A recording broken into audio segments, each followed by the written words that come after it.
আমরা ভাবি জান্নাতে যাওয়ার জন্য বোধহয় রাতভর দাঁড়িয়ে নামাজ পড়তে হবে কিংবা প্রতিদিন রোজা রাখতে হবে।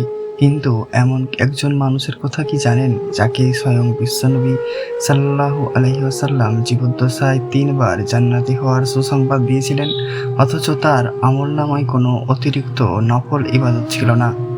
একদিন রাসূলুল্লাহ সাল্লাল্লাহু আলাইহি ওয়াসাল্লাম সাহাবীদের সাথে মজলিসে বসেছিলেন। হঠাৎ তিনি বললেন, এখন তোমাদের সামনে এমন একজন ব্যক্তি আসবে যে জান্নাতি। কিছুক্ষণ পর একজন সাধারণ আনসারী সাহাবী আসলেন, যার অজুর পানি দাড়ি দিয়ে গড়িয়ে গড়িয়ে পড়ছিল। পরদিন এবং তার পরের দিনও ঠিক একইভাবে রাসূল সাল্লাল্লাহু আলাইহি ওয়াসাল্লাম একই কথা বললেন এবং সেই একই ব্যক্তিটি আসলেন।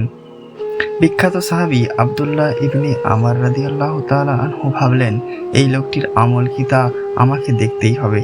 তিনি বাহানা করে সেই ব্যক্তির বাড়িতে 3 দিন মেহমান হয়ে থাকলেন। কিন্তু তিনি অবাক হয়ে দেখলেন, ওই ব্যক্তি রাতে তাহাজ্জুদের জন্য দীর্ঘ সময় জাগেন না, সারাদিন নফল রোজা রাখেন না, খুব সাধারণ ইবাদত করেন। 3 দিন পর আব্দুল্লাহ রাহমাতুল্লাহ আলাইহি আর থাকতে না পেরে সরাসরি জিজ্ঞাসা করলেন, ভাই, আল্লাহর রাসূল সাল্লাল্লাহু আলাইহি সাল্লাম আপনার ব্যাপারে 3বার জান্নাতের ঘোষণা দিয়েছেন, কিন্তু আমি তো আপনার মধ্যে বিশেষ কোনো বড় আমল দেখলাম না। আপনার রহস্যটা কি? লোকটি হাসলেন এবং বললেন, আপনি যা দেখেছেন আমল সেটুকুই, তবে একটি বিশেষ কাজ আমি করি।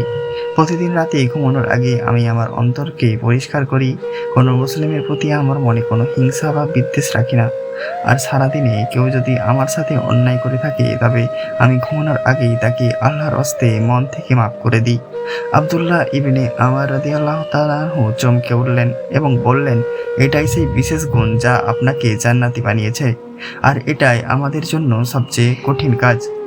আজকের যুগে আমরা নামাজ রোজা হয়তো করি, কিন্তু আমাদের অন্তরগুলো হিংসা, গীবত আর মানুষের প্রতি ক্ষোভ দিয়ে ভরা।